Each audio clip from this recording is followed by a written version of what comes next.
My name is Shantuan Wormy Bonds. I've been competing tipplers in competition ever since 1994. I got started in competition driving through West Baltimore, located a kid of tipplers flying, and followed the kid down to the alley and joined my first club, MTRC, which was a Maryland Tippler Roller Club.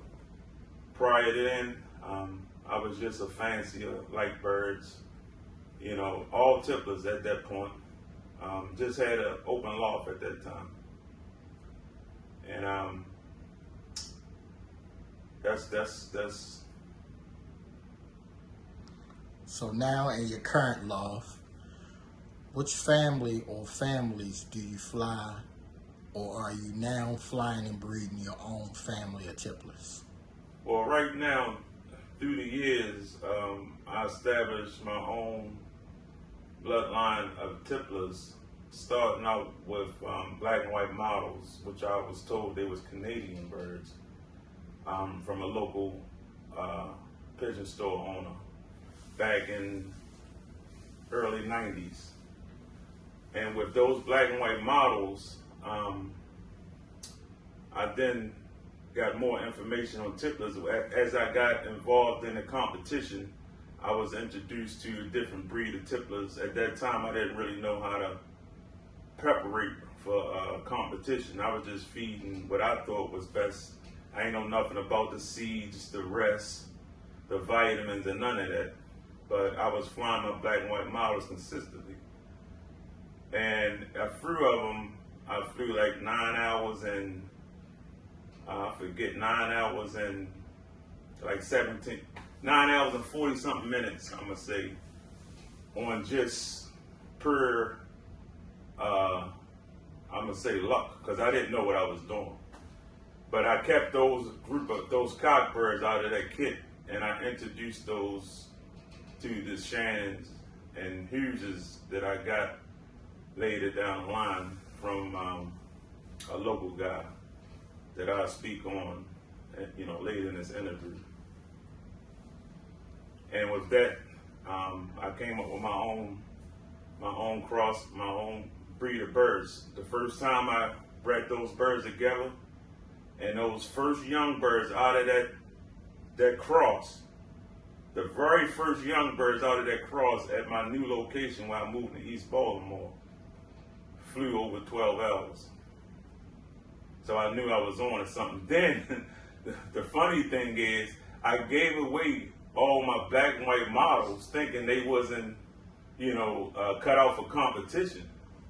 So I traced back probably 2-3 years later to get my birds back from a guy that I gave them to. And he only had a handful of them, and they was already destroyed. But I had the 3 cocks that I flew 9 hours with. How large of a loft do you maintain? My loft right now is 8 by 12. I wish it was 8 by 16. I wanted another section. 8 by 12 by 6.5.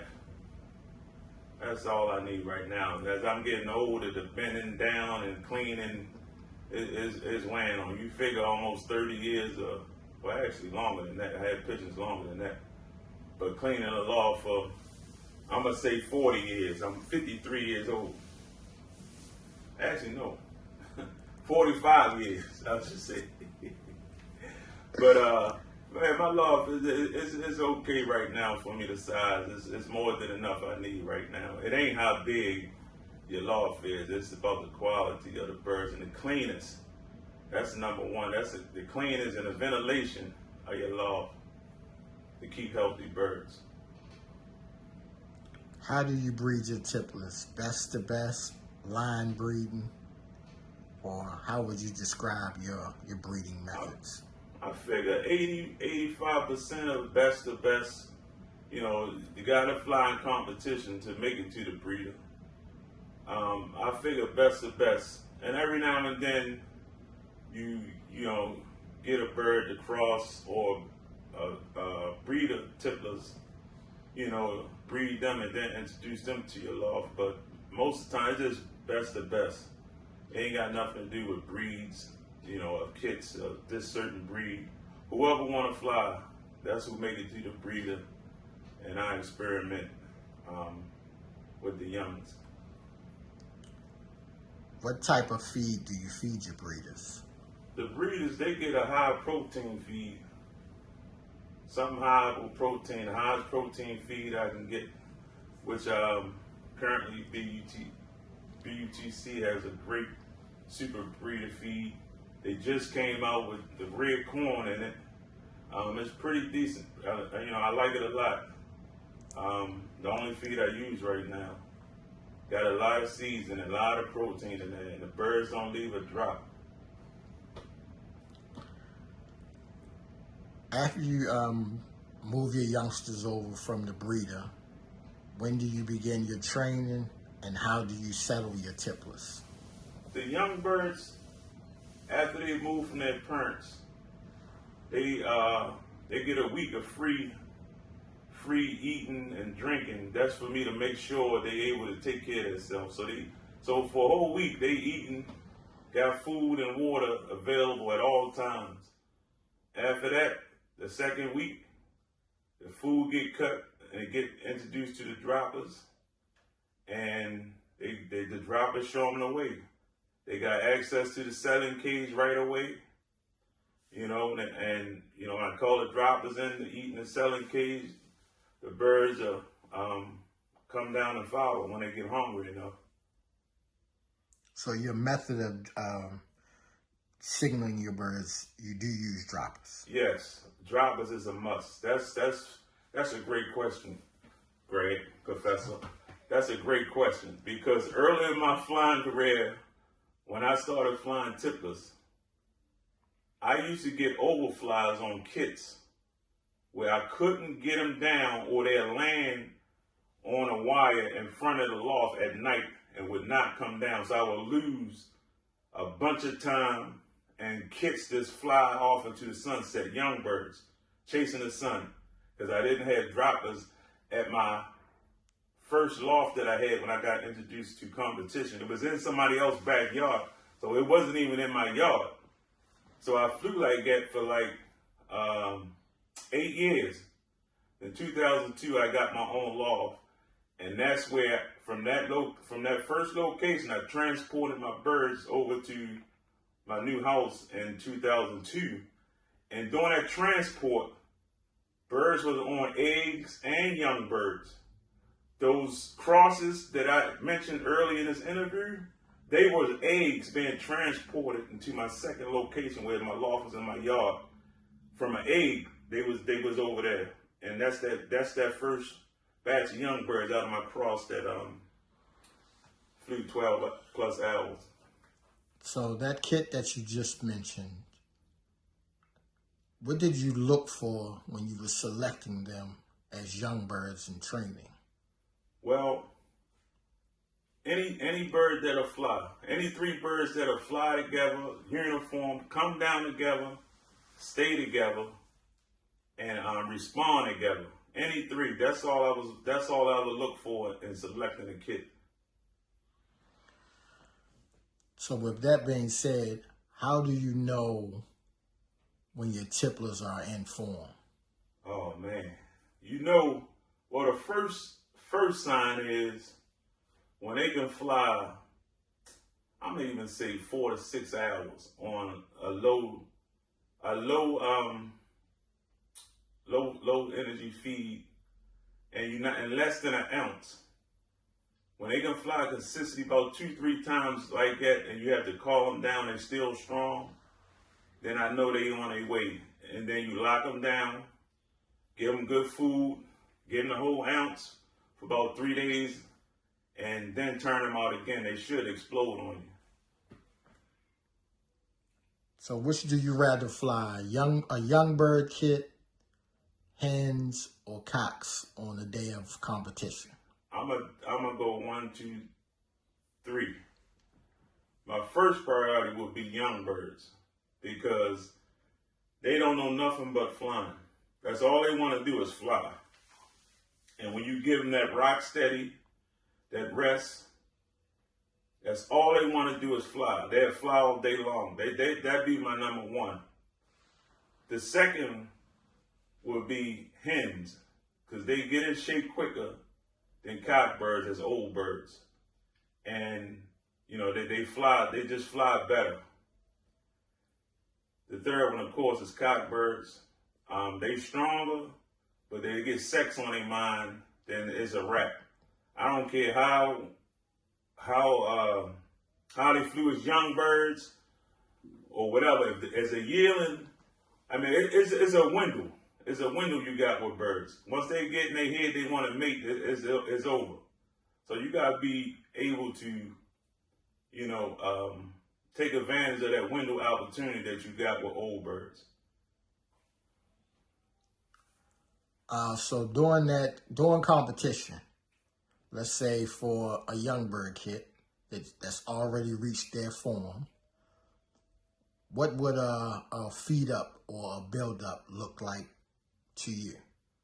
Well, the feed up for a kid of birds prior to the week of competition starts 4 days for me, 4 days before the fly. I give them protein 2 days, training mix the last 2 days, B.u.t.c training mix, and then and go from there. And I also give my birds grit too. I love keeping grit for them too. But definitely 4-day feed up prior to competition. Now you mentioned earlier about the droppers. The droppers was most important because of what reason? Let me tell you something. That's a great question, Greg.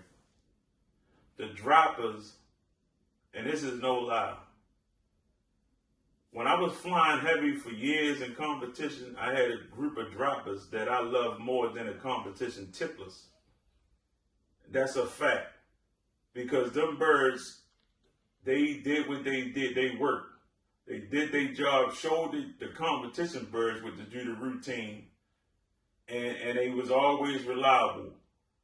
And once I got enough droppers, I retired these certain droppers that I had. I loved them so much. Matter of fact, there was one bird in my backyard right now as we speak from 20-something years ago. That's how important droppers are to me. Why did you decide to join B.u.t.c? Man, I wish I wouldn't have waited so long. Because in this sport, you're going to find out, direct or indirect, how people feel about you. Whether you did something to them or not. I'm going to say about myself, I never did nothing to anyone, never said nothing to anyone. All I did was fly birds. And the amount of hate and dislike I heard that was amongst my other club, it was just in disbelief. I'm like, why? For what? I never did nothing to nobody. Why do y'all feel that way y'all feel? So once I had enough of that, I just got fed up and got angry. And I just, made the transition to come to B.u.t.c, which is a great group of guys promoting the city well. Right now, we got feed, vitamins, any type of pigeon supply we need, we got it on hand right now. And it's delivered to you. And then the fellowship is just off the chain. It's off the chain. Everybody just inspiring everybody. And everybody giving each other birds. Everybody got good birds right now in the city. Everybody got good birds. So birds isn't an issue with someone training program as far as their success, because everybody got good birds. But B.u.t.c, man, they just some great group of guys, man. I wish I'd have made this transition earlier, because I enjoy it again. At first, I mean, when I was at my last club, it just was, it just wasn't fun anymore. Who would you like to pay homage to in the past, and who do you see as people we can turn to for the future, for the future of the sport? Oh man, this was deep on it, man.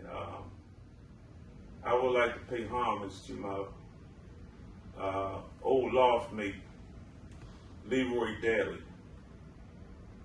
As a kid growing up in South Baltimore in Cherry Hill, Leroy, I probably was about 10, 11. Leroy older than me. Leroy had so many tipplers, flew in a big flock, pretty birds, and flew all day long. And I always wanted to meet him personally and raise with him.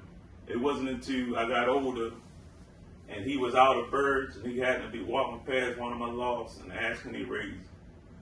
And I said, sure. You know, and I was delighted that he was asked to be my loft mate. And we started a competition together. He was actually my loft mate back in '94 when we first started flying birds in competition. And I would love to pay homage to him, you know, for inspiring me with tipplers. And also another guy, Thomas Scott. Thomas Scott. You know, he talk a lot of trash, a lot of stuff, but he can back it up. He ain't lying. But Thomas Scott joined B.u.t.c, my previous club, back in '99, I would say. And prior to that, no one has witnessed a 10-hour fly in Baltimore in flying competition.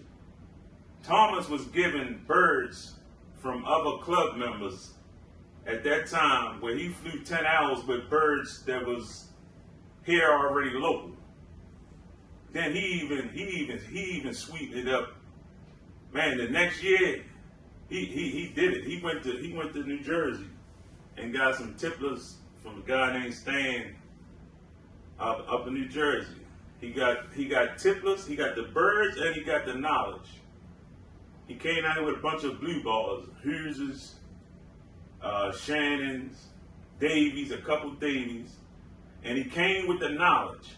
And he came to a meeting, he said, y'all gonna start calling me DD. Everybody thought he was joking and laughing at him. But his next flying season in 2000, he broke it wide open.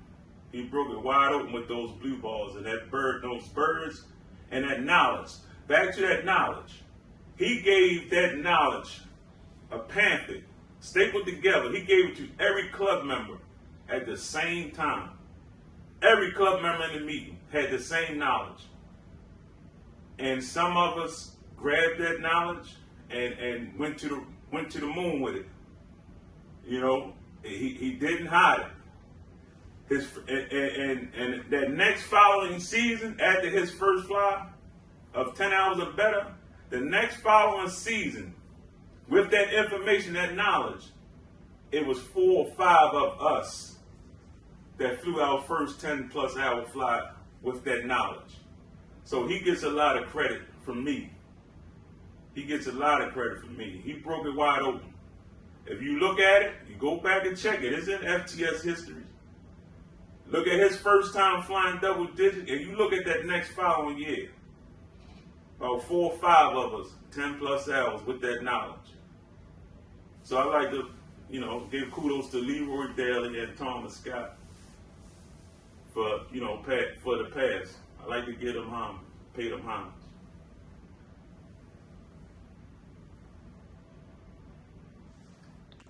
Yeah, right now in the city, it's any given day, guys can fly 10+ hours.